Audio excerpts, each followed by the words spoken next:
Ako po si Melchor Cardenes Jr., Barangay Captain ng Poblacion East.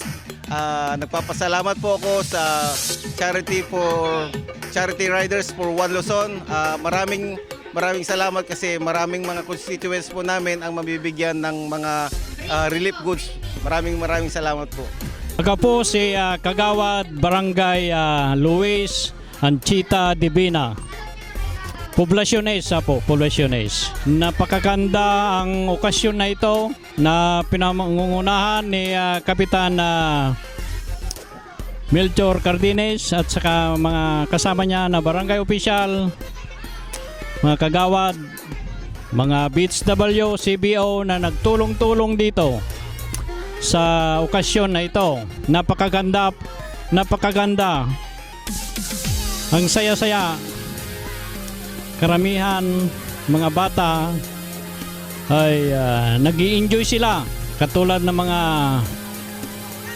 mga magulang at saka mga tao dito sa Sinapog. Salamat ang mga nagbuo na okasyon na ito. Thank you po, thank you. Good morning po sa atin lahat. Ako po si Yolanda Domingo BHW ng Barangay Poblacion East, Asingan. Maraming salamat po sa araw na ito na nagkaroon po kami ng activity na ganito. Ng mga thank you sa mga riders, yung bloodletting namin ngayon na ginagawa, saka yung feeding program po. Maraming salamat po sa mga nag-sponsor sa araw na ito. Lalong-lalo na po dito sa lugar dito sa Sinapog proper po. Maraming salamat sa mga nanditong mga kabaranggayan po. Kami pa ang lubos na nagpapasalamat sa lahat. Maraming salamat po sa bumubuo ng Charity Rider for One Luzon. Maraming salamat din po sa lahat ng mga charity riders na dumalo. Maganda po yung adhikain na grupo. Gusto lang po makatulong sa mga more fortunate na mga komunidad na hindi po na butan ng mga malalayo pong lugar yung mga gusto po nating matulungan. Sana po suportahan po natin yung ganitong klaseng event po. Mas marami po tayong matutulungan pag sama-sama po tayo.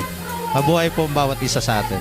Ay, ako po si Christian Mejia. Ang masasabi ko po dito sa charity natin ay maayos po, madami po tayong matutulungan mga mahihirap na tao, madami po tayong may bibigay. Yun po, okay po. Good morning po sa lahat. Ito po ang Team PRRC, Pangawan Riders Club. Kami po ay dumalo dito sa Asingan para makipag-charity. Isang event na charity sa Asingan. Kami po ay isang riders na tumutulong kahit saang banda na charity. Pupunta kami. Ito po sila yung mga team ko.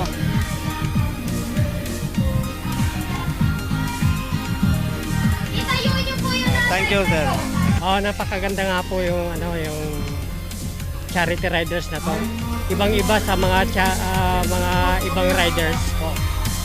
At saka maganda po yung event.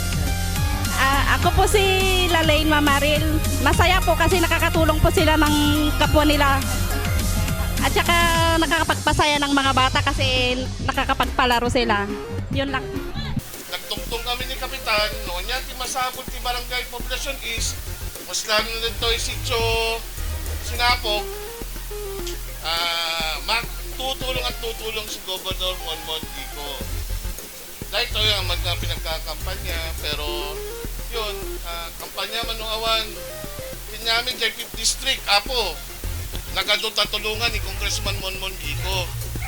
Tikayat mai-share mat ti pinagtulong na. Mapadasan nyo ba ti servisyo ti Kiko?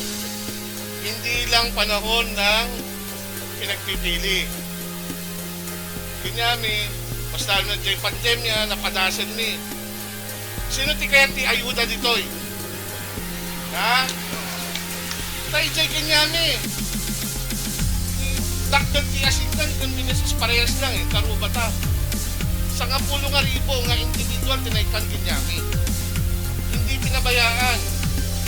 Tanda nagpadadal si economic zone. 10,000 jobs. Padasan ni Goponmon para hindi lang 5 district ang makinabang. Pati 6 district, Asingan, Karubata. Asingan, Binalanan.